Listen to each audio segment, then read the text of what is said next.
You know, when we look at data, it's so easy to just focus on single numbers, right? Like what's the average number of friends a user has?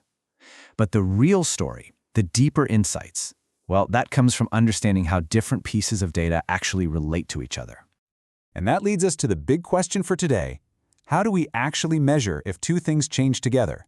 How do we put a number on that relationship? For instance, is there some kind of real link between how many friends you have on a site and how much time you spend there? All right, so let's jump in with our first tool for the job. It's called Covariance. So what exactly is covariance? Well, think of it as a measure of how two variables move in tandem.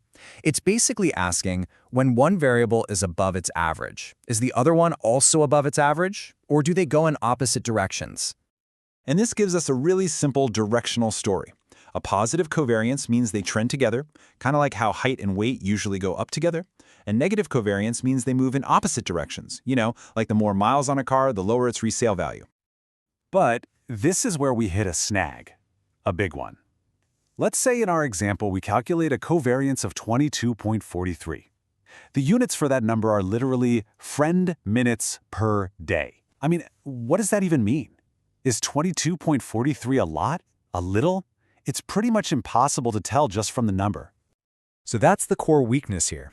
The units don't make any sense. The value itself totally depends on the scale of your variables, and you have no idea what a large covariance even looks like. It tells you the direction, up or down together, but it's terrible at telling you the strength of that relationship in any meaningful way. Okay, so clearly we need a better, more standardized tool. And this is where we bring in the much more famous and frankly much more useful metric, correlation. What correlation does is pretty genius. It takes that confusing covariance number and standardizes it. It just divides the covariance by the standard deviation of both variables. And by doing that, poof, it strips away all the weird units and the scaling issues, leaving us with this pure, clean measure of the relationship. And here's the best part. Correlation is always contained between -1 and +1. Always. And having that fixed, predictable range makes it incredibly easy to interpret, no matter what kind of data you're working with. The real beauty of correlation is how much information you get from just one single number. It tells you everything you need to know, both the strength and the direction of a linear relationship. So if you get a value close to +1, you've got a strong positive relationship. As one thing goes up, the other tends to go up too. If it's near -1, it's a strong negative relationship. As one goes up, the other goes down. And a value near 0 is really important. It means there's no linear relationship. And I have to stress that word, linear. You could have a perfect U-shaped pattern in your data, but the correlation would still be near 0 because it's not a straight line. It's a clean, simple, and really powerful scale. Now, correlation is an absolutely amazing tool, but like any powerful tool, you have to use it correctly. And there are a couple of huge traps that can really trip you up if you're not careful. First up, and this is a big one, outliers.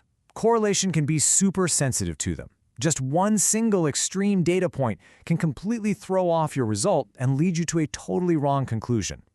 So, for example, in our dataset, the correlation between friends and time spent on the site is 0.25. Now, that's kind of weak, a weak positive relationship. But why?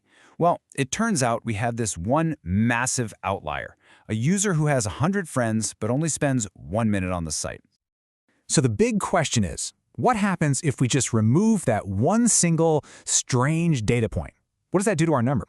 It more than doubles. The correlation skyrockets to 0.57.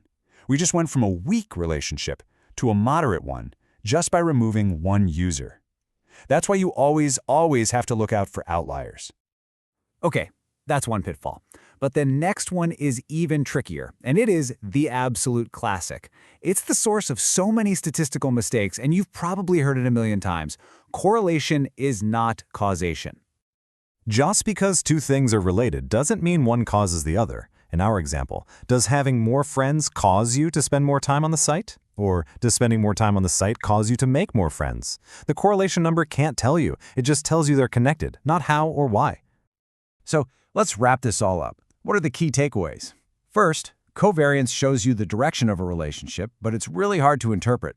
Correlation fixes that by standardizing everything onto that clean -1-to-1 scale. And remember, correlation only measures the linear relationship. You absolutely have to watch out for outliers, which can completely change your results. And finally, say it with me, correlation does not imply causation. And that really leaves us with one final thought. Now that you have these tools, think about the data you see every day. What hidden relationships, what interesting stories are just sitting there waiting to be quantified?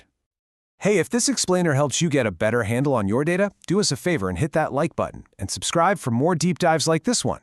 Thanks so much for watching.